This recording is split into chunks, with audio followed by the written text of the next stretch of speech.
2026 সাল বিশ্বকাপের কিছুদিন আগে জেনেভায় ফিফার সদর দপ্তরে একটি অনুষ্ঠান, পৃথিবীর সবচেয়ে ধনী এবং ক্ষমতাশালী ক্রীড়া সংগঠন, এবং সেই অনুষ্ঠানে একটি পুরস্কার ঘোষণা হলো। পুরস্কারটির নাম ফিফা ওয়ার্ডার অব মেরিট, এবং পুরস্কার পাচ্ছেন ডোনাল্ড ট্রাম্প, আমেরিকার প্রেসিডেন্ট। ফুটবলে পৃথিবীতে যার কোনো অবদান কেউ কখনো দেখেনি। পৃথিবীর ফুটবল সমাজ হতবাক হয়ে গেল। সাংবাদিকরা প্রশ্ন করলেন, বিশেষজ্ঞরা প্রশ্ন করলেন, এবং সাধারণ ফুটবল প্রেমীরাও প্রশ্ন করলেন, ফিফা কি এখন রাজনীতির হাতিয়ার হয়ে গেছে? এই পুরস্কারের পেছনে কি ব্যবসায়িক হিসাব আছে? বিশ্বকাপের আয়োজন ঠিক রাখতে আমেরিকার সাথে সম্পর্ক মধুর রাখার কৌশল, নাকি এটা সত্যিই কোনো মেধার স্বীকৃতি? আজকের বিং ইনসাইডে আমরা বিশ্লেষণ করব সেই গল্প যেখানে ফুটবল, ক্ষমতা, অর্থ এবং রাজনীতি এক জায়গায় মিলে গেছে, এবং সেই মিলনে পৃথিবীর সবচেয়ে প্রিয় খেলাটি হয়তো কিছুটা পরিবর্তিত হয়ে গেছে। ফিফা এবং রাজনীতির দীর্ঘ ইতিহাস। ফিফা যখন বলে ফুটবল রাজনীতির বাহিরে, তখন ইতিহাস হাসে। কারণ ফিফার এবং রাজনীতির সম্পর্ক অনেক পুরনো এবং অনেক গভীর। 1936 সালে বার্লিন অলিম্পিকে হিটলারের জার্মানি আয়োজক হলেও ফিফা কোনো আপত্তি করেনি। 1964 সালে বর্ণবাদ নীতির কারণে দক্ষিণ আফ্রিকাকে নিষিদ্ধ করা হয়েছিল। এটা ছিল রাজনৈতিক সিদ্ধান্ত, তবে সঠিক সিদ্ধান্ত। 2022 সালে ইউক্রেন যুদ্ধের কারণে রাশিয়াকে নিষিদ্ধ করা হলো, আবার রাজনৈতিক সিদ্ধান্ত। কিন্তু ফিফার ইতিহাসে শুধু নৈতিক সিদ্ধান্ত নেই। 2015 সালে এফবিআই এর অভিযানে দেখা গেল ফিফার কর্মকর্তারা বছরের পর বছর ঘুষ খেয়ে বিশ্বকাপের আয়োজনের স্থল নির্ধারণ করেছেন। সেপ ব্লাটার যুগে ফিফার একটি দুর্নীতির কারখানা হয়ে উঠেছিল। কিন্তু ইনফ্যান্তিনো এসে পরিবর্তনের প্রতিশ্রুতি দিয়েছিলেন। কিন্তু ট্রাম্পকে পুরস্কার দেওয়ার ঘটনা প্রশ্ন তুলছে, সত্যি কি কিছু পরিবর্তন হয়েছে? ইনফ্যান্টিনো এবং ট্রাম্পের সম্পর্ক, ব্যক্তিগত বন্ধুত্বের রাজনীতি, এই পুরো গল্পের কেন্দ্রে আছে জিয়ান্নি ইনফ্যান্টিনো, ফিফার বর্তমান প্রেসিডেন্ট, সুইস ইতালিয়ান, এবং ডোনাল্ড ট্রাম্পের ব্যক্তিগত বন্ধু। ইনফ্যান্টিনো এবং ট্রাম্পের সম্পর্ক কোথা থেকে শুরু হয়েছিল? 2026 বিশ্বকাপ আমেরিকা, কানাডা এবং মেক্সিকোতে আয়োজনের সিদ্ধান্ত নেওয়া হয়েছিল 2018 সালে। সেই সময় ট্রাম্প প্রেসিডেন্ট ছিলেন এবং ইনফ্যান্টিনো সক্রিয়ভাবে আমেরিকার পক্ষে কাজ করেছিলেন। তারপর থেকে দুজনের সম্পর্ক ঘনিষ্ঠ হয়েছে। ট্রাম্পের প্রথম মেয়াদে এবং দ্বিতীয় মেয়াদে ইনফ্যান্টিনো বারবার হোয়াইট হাউসে গেছেন। সাক্ষাতে বিশ্বকাপের আয়োজন নিয়ে কথা হয়েছে, ভিসা নীতি নিয়ে কথা হয়েছে, নিরাপত্তা ব্যবস্থা নিয়ে কথা হয়েছে, এবং সমালোচকরা বলছেন এই সম্পর্কটা শুধু পেশাদার নয়, এটা রাজনৈতিক। পুরস্কারের বিবরণ কি দেওয়া হলো এবং কেন? ফিফা অর্ডার অফ মেরিট পুরস্কারটা আসলে কি? ফিফার ওয়েবসাইটে বলা আছে এই পুরস্কার দেওয়া হয় তাদের যারা ফুটবলের উন্নয়নে অসামান্য অবদান রেখেছেন। এটা ফুটবলের নোবেল পুরস্কারের মতো। কিন্তু ট্রাম্পের ফুটবলে কি অবদান?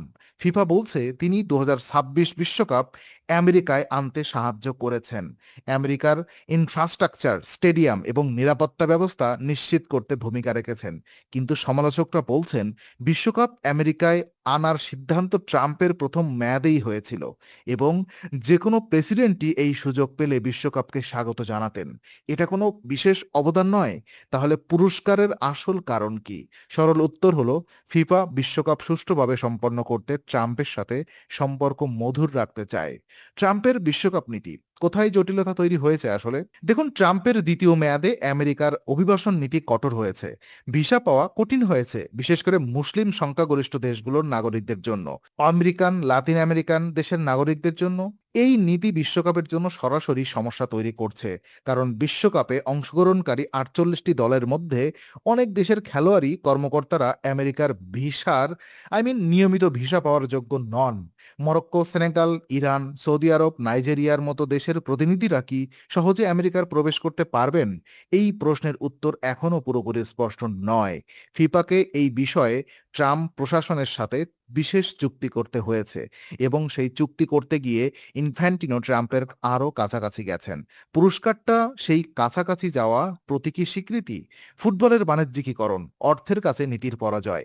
বিশ্বকাপ এখন শুধু একটি ক্রীড়া প্রতিযোগিতা নয়, এটা পৃথিবীর সবচেয়ে লাভজনক বিনোদন প্রকল্পগুলোর একটি। 2022 কাতার বিশ্বকাপে ফিফার আয় ছিল $7.5 বিলিয়ন।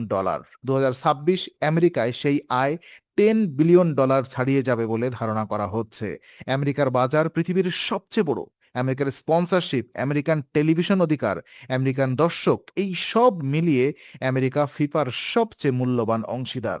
এই পরিপ্রেক্ষিতে ট্রাম্পকে পুরস্কার দেওয়াটা কি শুধু শ্রদ্ধা, নাকি এটা একটি ব্যবসায়িক বিনিয়োগ? অনেক বিশ্লেষক মনে করেছেন এটা দ্বিতীয়টা। ফিফা বলতে চাইছেন, আমরা আপনাদের সম্মান করি, আপনি আমাদের ব্যবসা সুচারু করতে সাহায্য করুন। তো বিশ্বের প্রতিক্রিয়া কি? ক্ষোভ, বিস্ময় এবং সমর্থন। ট্রাম্পকে ফিফা পুরস্কার দেওয়ার খবরে পৃথিবী তিন ভাগে বিভক্ত হয়েছে।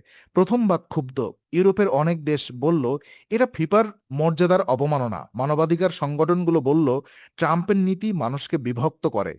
পুরস্কার কিসের?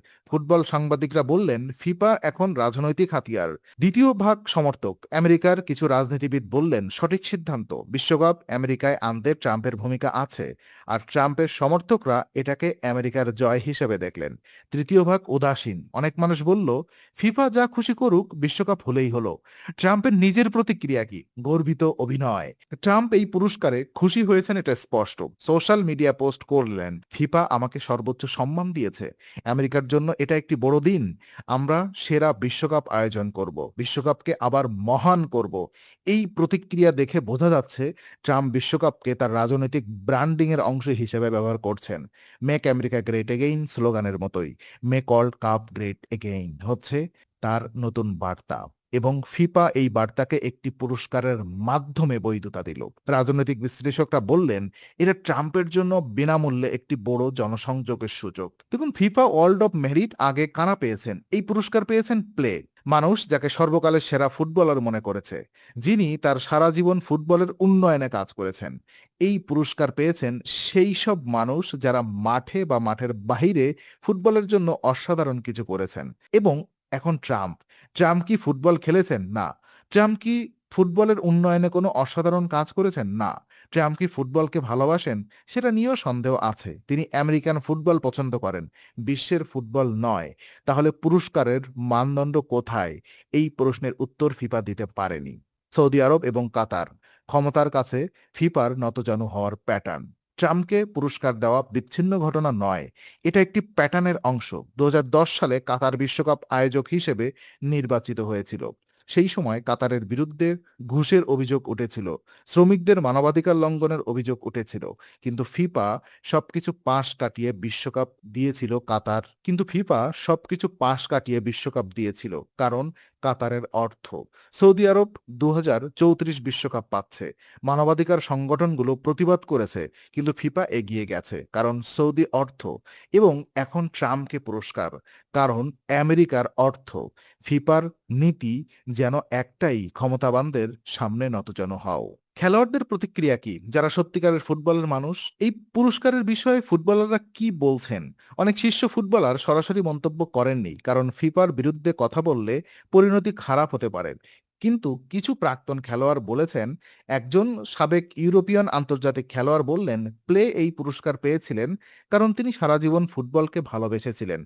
ট্রাম্প এই পুরস্কার পাচ্ছেন কারণ তিনি আমেরিকার প্রেসিডেন্ট। এটা পার্থক্য, এটা অসম্মান। আর একজন বললেন ফিফা কি এখন রাজনীতিবিদদের পুরস্কার দেওয়ার সংগঠন? তাহলে ফুটবলের জন্য আলাদা সংগঠন কে করবে? গণতন্ত্র বরং ক্ষমতার রাজনীতি। ফিফা আসলে কোথায় দাঁড়িয়ে? দেখুন, ফিফার সংবিধানে বলা আছে ফুটবল মানুষকে ঐক্যবদ্ধ করে, বৈষম্যের বিরুদ্ধে লড়াই করে, সবার জন্য সমান সুযোগ নিশ্চিত করে। কিন্তু বাস্তবে ট্রাম্পের অভিবাসন নীতি মানুষকে বিভক্ত করে। ট্রাম্পের শুল্ক নীতি দরিদ্র দেশগুলোর অর্থনীতিকে ক্ষতিগ্রস্ত করে। ট্রাম্পের কিছু বিবৃতি বর্ণবাদী বলে সমালোচিত হয়েছে। তাহলে ফিফার মূল্যবোধ এবং ট্রাম্পের নীতি কি একই দিকে? উত্তর হলো না। কিন্তু ফিফা পুরস্কার দিল কারণ অর্থ, কারণ ক্ষমতা, কারণ বিশ্বকাপের ব্যবসা। এই বিচ্ছিন্নতাই ফিফার সবচেয়ে বড় সংকট। ইনফ্যান্টিনোর ব্যক্তিগত উচ্চাভিলাষ, ফিফা প্রেসিডেন্টের আসল লক্ষ্য কি? তো এই পুরো ঘটনার মধ্যমণি জিয়ান্নি ইনফ্যান্টিনো। তিনি কে? 2016 সালে স্টেপ ব্লাটারকে দুর্নীতির কেলেঙ্কারির পর ফিফার প্রেসিডেন্ট হয়েছিলেন। প্রতিশ্রুতি দিয়েছিলেন পরিষ্কার ফিফার। কিন্তু ইনফ্যান্টিনো নিজেও বিতর্ক এড়াতে পারেননি, কারণ কাতার বিশ্বকাপের আগে তিনি একটি বক্তৃতায় বলেছিলেন আমি আজ কালো অনুভব করছি, আমি গে অনুভব করছি, আমি অভিবাসী অনুভব করছি। এই বক্তৃতা পৃথিবীতে তীব্র সমালোচনার জন্ম দিয়েছিল, কারণ কাতারে সমকামিতা অবৈধ এবং কাতারের শ্রমিকরা অমানবিক পরিস্থিতিতে বিশ্বকাপের স্টেডিয়াম তৈরি করেছে। ইনফ্যান্টিনোর বিশ্বকাপ আয়োজন করার উচ্চাভিলাষ মানবাধিকারের চেয়ে বড় হয়ে গেছে এবং ট্রাম্পকে পুরস্কার দেওয়া সেই একই প্যাটার্নের অংশ। ফুটবল কেন পৃথিবীর সবচেয়ে জনপ্রিয় খেলা? ফুটবলের আত্মা যা হারিয়ে যাচ্ছে। ফুটবল কেন পৃথিবীর সবচেয়ে জনপ্রিয় খেলা? কারণ এই খেলাটা সবার, ধনীর গরিব, সাদা কালো, মুসলিম খ্রিস্টান হিন্দু সব পরিচয় ছাপিয়ে একটি বল, একটি মাঠ সবার জন্য সমান। কিন্তু যখন ফিফার ক্ষমতাবান রাজনীতিবিদকে পুরস্কার দেয়, যখন অর্থের কাছে নীতি বিকিয়ে যায়, যখন ভিসা নীতির কাছে কিছু দেশের মানুষ বিশ্বকাপে যেতে পারে না, তখন ফুটবলের সেই মূল্য সত্তা হুমকিতে পড়ে। সাউ গানসালোর দরিদ্র ছেলে ভিনিসিয়াস, মাদারাইয়ের সংগ্রাম রোনাল্ডো, রোসারিওর ছোট মেসি এবং ফুটবলের সত্যিকারের গল্প। ট্রাম্পকে পুরস্কার দেওয়া সেই গল্পের অংশ নয়। একটি ছেলে আমেরিকান একটি গ্রামে খালি পায়ে ছেঁড়া বলে ফুটবল খেলেছে। সে জানে না ফিফাকে, সে জানে না ইনফ্যান্টিনোকে, সে জানে না ট্রাম্পকে। সে শুধু জানে ফুটবল ভালোবাসে। এই ছেলেটার জন্য ফুটবল, এই ছেলেটার স্বপ্নের জন্য বিশ্বকাপ। কিন্তু যখন ফিফা ক্ষমতাবানদের পুরস্কার দেয়, যখন বিশ্বকাপ রাজনীতির মঞ্চ হয়ে যায়, তখন সেই আফ্রিকান ছেলের ফুটবল এবং ফিফার ফুটবল দুটো আলাদা জিনিস হয়ে যায়। বিগ ইনসাইট মনে করে ফুটবল মানুষের, শুধু ক্ষমতাবানদের নয়। বিশ্বকাপ উৎসব মানুষের, শুধু রাজনীতিবিদদের নয়। ফিফা পুরস্কার ফুটবলের জন্য, শুধু সুবিধা পাওয়ার জন্য নয়। যেদিন এই সত্য ফিফা মনে রাখবে, সেদিন ফুটবল সত্যিকারের মুক্ত হবে। সেই দিনের অপেক্ষায় আমরা, বিং ইনসাইট সত্যের সন্ধানে।